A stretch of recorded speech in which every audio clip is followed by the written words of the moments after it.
हरे कृष्णा. सर्व भक्तांचं स्वागत आहे आजच्या भागवतम कथेमध्ये.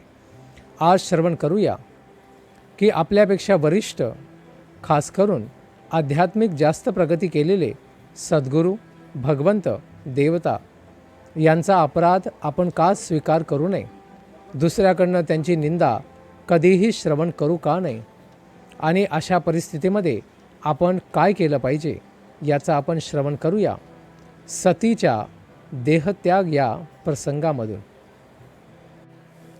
मैत्रेय मुनी म्हणाले, सतीशी बोलून झाल्यानंतर तिचा अनिश्चित निर्णय पाहून भगवान शंकर शांत झाले. पित्याच्या घरी जमलेल्या नातेवाईकांना पाहण्यासाठी सती अतिशय आतुर झाली होती. परंतु त्याच वेळी तिला भगवान शिवजींच्या पूर्वसूचनेचे भयही वाटत होते.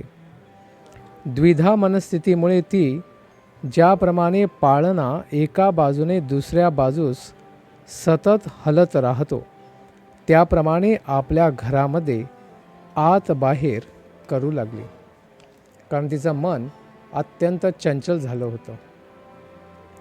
पित्याच्या घरी आपल्या नातेवाईकांना भेटण्यासाठी जाण्यास प्रतिबंध झाल्याने सती अत्यंत दुःखी झाली आणि त्यांच्याविषयीच्या स्नेहाने तिच्या नेत्रांतून अश्रू वाहू लागले. थरथर कापत आणि अत्यंत व्याकुळ होऊन तिने आपल्या असामान्य पतीकडे, भगवान शिवजींकडे पाहिले. जणू काही ती आपल्या दृष्टीने त्यांना उद्ध्वस्त करणार होती. त्यानंतर सतीने ज्या भगवान शंकरांनी तिच्यावरील अतीव स्नेहामुळे तिला आपले अर्धांग दिले होते, त्या आपल्या पतिराजाला सोडले. क्रोध आणि शोक यांमुळे जोराचे निश्वास टाकीत ती आपल्या पित्याच्या घरी गेली. ती एक दुर्बळ स्त्री असल्यामुळे तिने असे अल्पबुद्धीचे कार्य केले, कारण स्त्रिया या फार भावनिक असल्यामुळे अशा पद्धतीची चूक ही त्यांच्याकडनं अपेक्षितच असते. एकटी सतीच त्वरेने जात असलेली पाहून मणिमान आणि मद हे प्रमुख असलेले भगवान शंकरांचे हजारो अनुयायी लगेच तिच्या मागोमाग चालू लागले. त्यांच्या अग्रभागी नंदीश्वर होता आणि यक्षांचा समूह त्यांच्या समवेत होता, कारण सती या सर्वांसाठी माता समानच होती. त्यामुळे तिच्या रक्षणासाठी हे सर्वजण तिच्याबरोबर जायला लागले. भगवान शंकरांच्या अनुयायांनी सतीसाठी नंदीच्या पाठीवर बसण्याची व्यवस्था केली आणि सारिका हा तिचा आवडता पक्षीही तिला दिला.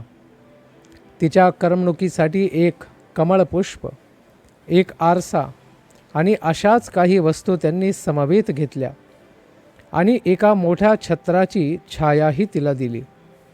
नगाडे, शंख आणि वाद्यांच्या साथीने गाणारा एक समूह त्यांच्या समवेत येत होता. अशा रीतीने ती संपूर्ण मिरवणूक राजाच्या मिरवणुकीप्रमाणेच भव्य दिसत होती. त्यानंतर ती स्वतःच्या वडिलांच्या घरी आली. तेथे यज्ञ समारंभ चालला होता. यज्ञस्थळी जेथे सर्वजण वैदिक मंत्रघोष करीत होते, तेथे तिने प्रवेश केला. अनेकानेक श्रेष्ठ ऋषीगण, ब्राह्मण आणि देव तेथे एकत्रित जमले होते. यज्ञमंडपात अनेक यज्ञीय पशु सुद्धा उपस्थित होते आणि मृत्तिका, पाषाण, सोने, काष्टे, दर्भ आणि चर्म यांपासून बनविलेली पात्रे इत्यादी यज्ञोपयोगी गोष्टीसुद्धा तेथे होत्या. सर्व यज्ञाचं सामान तेथे ठेवलेलं होतं. सतीचे जेव्हा आपल्या अनुयायांसह यज्ञमंडपी आगमन झाले, तेव्हा तेथील उपस्थितांपैकी कोणीच तिचे व्यवस्थितपणे स्वागत केले नाही, कारण त्या सर्वांना दक्षाचे अर्थात सतीच्या वडिलांचं भय होते. तथापि तिच्या मातेने नि भगिनींनी आणि बहिणींनी मात्र तिचे स्वागत केले आणि त्यांनी अश्रुभरीत नेत्रांनी त्या पद्धतीने आणि प्रसन्न मुखांनी तिचा आदर करून त्या तिच्याशी प्रेमाने बोलू लागल्या. बहिणी आणि माता यांच्याकडून जरी तिचे स्वागत झाले तरी त्यांच्या स्वागताच्या शब्दांना तिने उत्तर दिले नाही. तिला आसन त्याचबरोबर भेटवस्तू देण्यात आल्या तरी तिने त्यांपैकी कशाचाही स्वीकार केला नाही, कारण तिचा पिता तिच्याशी बोलला नाही. किंवा भगवान शिवजींचे अनुयायी असलेली सर्व भूते दक्षाला पीडा पोचवण्यासाठी अथवा ठार करण्यास सिद्ध होती, पण सतीने आज्ञा देऊन त्यांना थांबविले. ती अतिशय क्रोधी आणि दुःखीही झाली. अशा मनस्थितीत तिने यज्ञीय सकाम कर्मांची प्रक्रिया आणि असे अनावश्यक आणि त्रासदायक यज्ञ करून अत्यंत अहंकारी झालेले लोक यांची निंदा करण्यास प्रारंभ केला. तिने सर्वांच्या उपस्थितीतच आपल्या पित्याच्या विरोधात बोलून विशेषत्वाने त्याची अधिकच निंदा केली. पवित्र देवी सती म्हणाली, भगवान शिव सर्व जीवमात्रांना सर्वाधिक प्रिय आहेत. त्यांना कोणीही प्रतिस्पर्धी नाही. कोणीच त्यांना अत्यंत प्रियही नाही आणि कोणी त्यांचा शत्रूही नाही.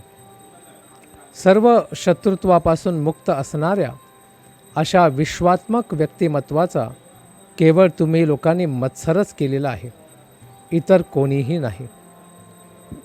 हे द्विजदक्ष, तुमच्यासारखा मनुष्य दुसरा गुणसंपन्न व्यक्तीच्या ठायी केवळ दोषच पाहतो, तर तुम्ही द्विज कसे?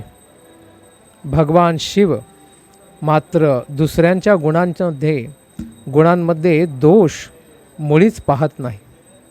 आणि इतकेच नाही तर दुसऱ्यामध्ये जर एखादा छोटाही सद्गुण असेल तर त्या गुणास ते फार मोठे स्वरूप देतात.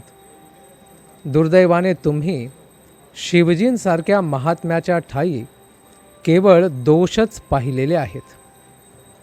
ज्या लोकांनी क्षणभंगूर भौतिक देहासच आत्मा म्हणून स्वीकारले आहे, त्यांनी महात्म्यांची सदैव निंदा करावी यात तर काहीच आश्चर्य नाही. विषयी लोकांनी केलेला असा मत्सर त्यांच्यासाठी चांगलाच आहे, कारण याच कारणामुळे त्यांचे पतनही होईल. महान पुरुषांच्या धुळीने त्यांचे तेज खचितच नष्ट होते. त्यामुळे आपण जर महान व्यक्तींचा अपराध केला तर आपल्या जीवनामध्ये भौतिक आणि आध्यात्मिक दोन्ही संकट उत्पन्न होत असतात. सती पुढे म्हणाली, अहो तात पिताजी, तुम्ही भगवान शिवजींचा द्वेष करून फार मोठा अपराध करीत आहात. शी आणि व ही दोन अक्षरे असलेले त्यांचे केवळ नावही मनुष्यास सर्व पापकर्मांपासून शुद्ध करते. त्यांच्या आज्ञेची कधीच उपेक्षा केली जात नाही. ते तर नित्य शुद्ध आहेत आणि केवळ तुम्हीच त्यांचा द्वेष करीत आहात. तिन्ही लोकातील सर्व प्राणीमात्रांचे मित्र असणाऱ्या भगवान शिवजींचा तुम्ही द्वेष करता. ते सामान्य लोकांच्या सर्व कामनांची पूर्ती करतात आणि त्याचवेळी ब्रह्मानंदाचा शोध घेणारे श्रेष्ठ पुरुष सदैव त्यांच्या चरणकमळांचे चिंतन करीत असल्याने ते त्या श्रेष्ठ पुरुषांनाही आशीर्वाद देतात. शिवजी तर महान महान आत्म्यांना आशीर्वाद देण्याची शक्ती धारण केलेली आहे. तुमच्यापेक्षा श्रेष्ठ आणि आदरणीय असे ब्रह्मदेवांसारखे महान पुरुष शिवनामक अशुभ व्यक्तीस जाणत नाहीत असे तुम्हाला वाटते का? भगवान शिवजी हे स्मशानातील पिशाचांसोबत राहतात. त्यांच्या मस्तकावरील जटा त्यांच्या संपूर्ण शरीरभर पसरलेल्या आहेत. त्यांनी मानवी कवट्यांची माळ घातलेली आहे आणि त्यांचे सर्वांग स्मशानातील राखेने माखलेले आहे. परंतु अशी सर्व अशुभ लक्षणे असूनही ब्रह्मदेवांसारखे महात्मे जन भगवान शिवजींच्या चरण कमळांवर वाहिलेली फुले स्वतः स्वीकारतात, त्यांचा महाप्रसाद या रूपात. त्या फुलांना मोठ्या आदराने स्वतःच्या मस्तकावरती, डोक्यावरती धारण करतात आणि अशा प्रकारे शिवजींचा सदैव सन्मानच करीत असतात. सती पुढे म्हणाली, स्वतःवरील दायित्वाची जाणीव नसलेल्या व्यक्तीने धर्माच्या स्वामी आणि नियंत्याची केलेली निंदा जर मनुष्याने ऐकली तर त्याने तिला दंड द्यावा. पण जर मनुष्य तिला दंड देण्यात असमर्थ असेल तर त्याने स्वतःच्या कानांवरती हात ठेवून दूर निघून जावे, पळून जावे. तथापि जर त्या अपराधी व्यक्तीचा वध करण्याची क्षमता जर असेल तर मनुष्याने बलप्रयोगाने निंदकाची जिव्हा कापून टाकावी आणि त्याचा वध करावा. त्यानंतर त्याने स्वतःचे आयुष्यही त्यागून टाकावे. अशा पद्धतीने व्यक्तीने आपल्या वरिष्ठांचा अपमान कधीही सहन करू नये, खास करून आध्यात्मिक व्यक्तींचा. म्हणून भगवान शिवजींची निंदा करणाऱ्या तुम्हाकडून प्राप्त झालेले माझे हे वर्तमान अयोग्य शरीर जे आता पतित झालेले आहे, कारण पती निंदा सहन केल्यामुळे मी मुळीच धारण करणार नाही. एखाद्याने विषारी अन्न ग्रहण केले तर ते उलटीद्वारे बाहेर काढणे हाच त्यावरील सर्वोत्तम उपाय आहे. जर अन्नाची विषबाधा झाली तर व्यक्तीने मिठाचं पाणी घेऊन त्याला उलटी करून बाहेर फेकून देणेच हा चांगला उपाय आहे. इतरांची निंदा करण्यापेक्षा स्वतःची व्यावसायिक कर्तव्ये करणे हे निश्चितच श्रेष्ठ आहे.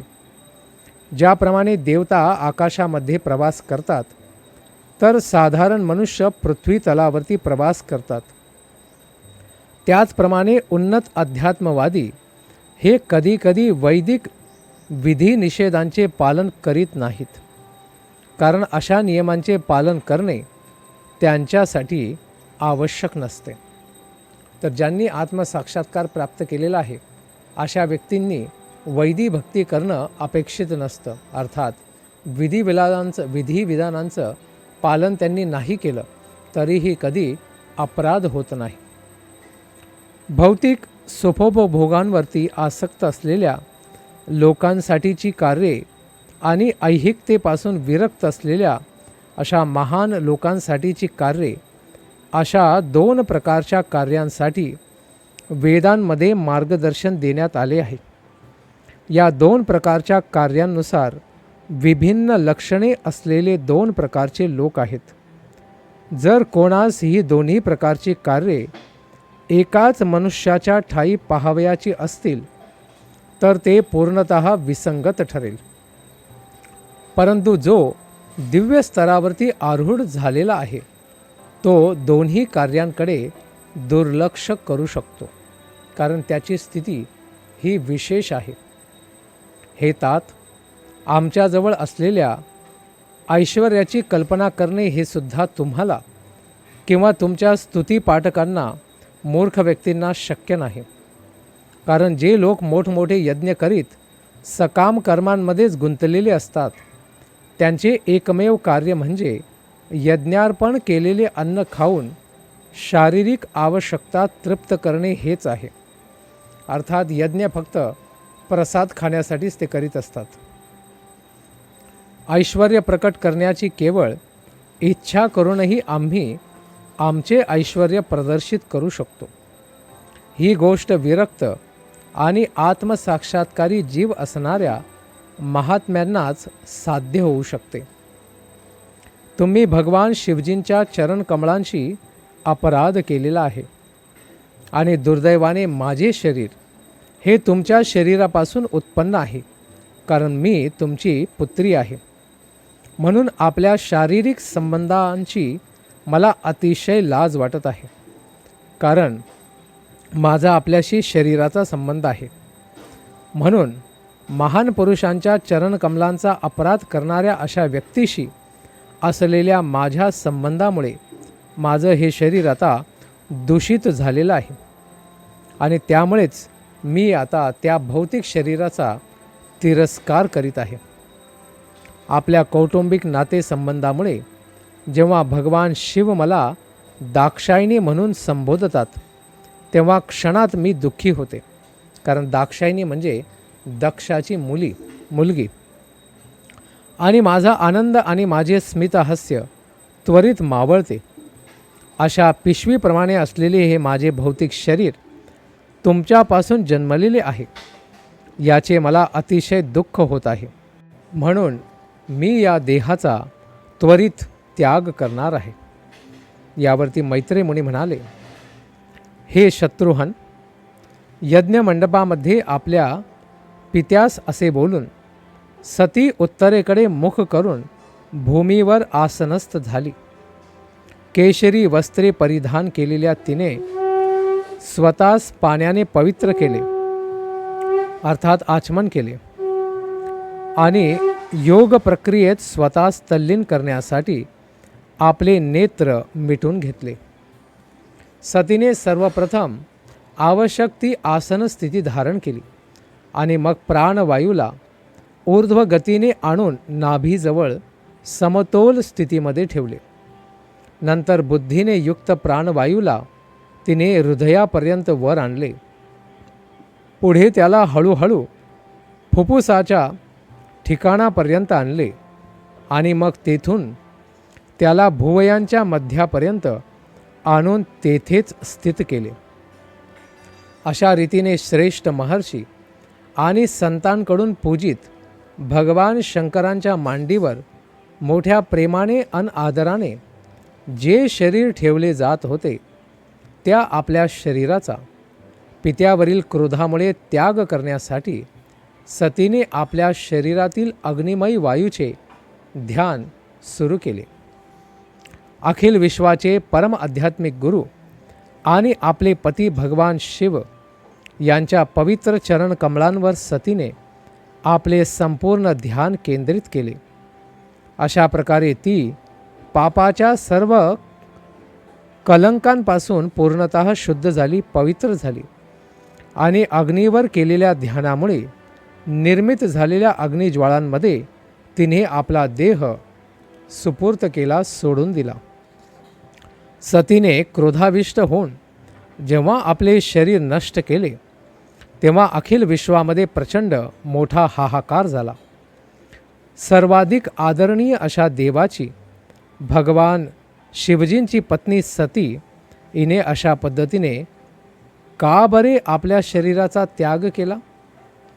सर्व प्राणीमात्रांचा पालनकर्ता असलेल्या प्रजापती दक्षाने सतीच्या वडिलाने आपली कन्या सतीचा इतका अनादर करावा हे निश्चितच आश्चर्यकारक आहे. कारण सती ही तर केवळ पतिनिष्ठच होती असे नव्हे, तर ती एक महात्मा देखील होती. दक्षाच्या उपेक्षेमुळेच तिने आपल्या देहाचा त्याग केला होता. दक्ष अतिशय कठोर आणि पाषाण हृदय असल्यामुळे स्वतःला ब्राह्मण म्हणून घेण्यास सर्वथा अपात्र आहे आणि त्याने आपल्या कन्येचा घोर अपराध केल्यामुळे, तिला देहत्यागापासून परावृत्त न केल्यामुळे आणि पुरुषोत्तम भगवंतांचा तीव्र मत्सर केल्यामुळे त्याची सर्वत्रच दुष्कीर्ती पसरेल. तर कोणताही व्यक्ती जर आत्महत्या करण्याच्या मार्गावर असेल तर त्याला परावृत्त करणे ही फार महत्त्वाची सेवा आहे. कारण जर शरीरच नसेल तर व्यक्ती हा आत्मसाक्षात्काराच्या मार्गावर पुढे जाऊ शकत नाही. त्यामुळे व्यक्तीने आत्मसाक्षात्कार प्राप्त करण्यासाठी शरीर याचं रक्षण केलं पाहिजे. जेव्हा लोक आपापसातच सतीच्या अद्भुत स्वेच्छामरणाची चर्चा करीत होते तेव्हा तिच्या समवेत आलेल्या सेवकांनी आपली शस्त्रे उगारून दक्षाचा वध करण्यासाठी स्वतःला सिद्ध केले. ते वेगाने पुढे आले, परंतु भृगु मुनींनी उत्पन्न झालेले संकट पाहिले आणि यज्ञाग्नीच्या दक्षिण बाजूस आहुती अर्पण करून यजुर्वेदातील मंत्रांचे त्वरित उच्चारण केले, ज्याद्वारे यज्ञकर्माचे विध्वंसक मारले जाणार होते. भृगुमुनींनी जेव्हा अग्नीमध्ये आहुती अर्पण केल्या तेव्हा रिभू नावाच्या सहस्त्रावधी हजारो असे देव विनाविलंब तुरंत तिथे प्रकट झाले. त्यांनी सोमदेव अर्थात चंद्राकडून शक्ती प्राप्त केलेली असल्यामुळे ते सर्व अतिशय सामर्थ्यशाली होते. जेव्हा त्या रिभू देवांनी यज्ञाग्नीतील अर्धवट जळालेल्या काष्ठांनी भूते आणि गुह्यक यांच्यावरती आक्रमण केले तेव्हा सतीचे हे रक्षक भिन्न भिन्न दिशांना पळून गेले आणि दिसेनासे झाले. हे केवळ ब्रह्मतेज अर्थात ब्राह्मणी सामर्थ्यामुळेच शक्य झाले होते. अशा पद्धतीने सतीचा देहत्याग या अध्यायाची पूर्णता झाली. धन्यवाद. हरे कृष्ण.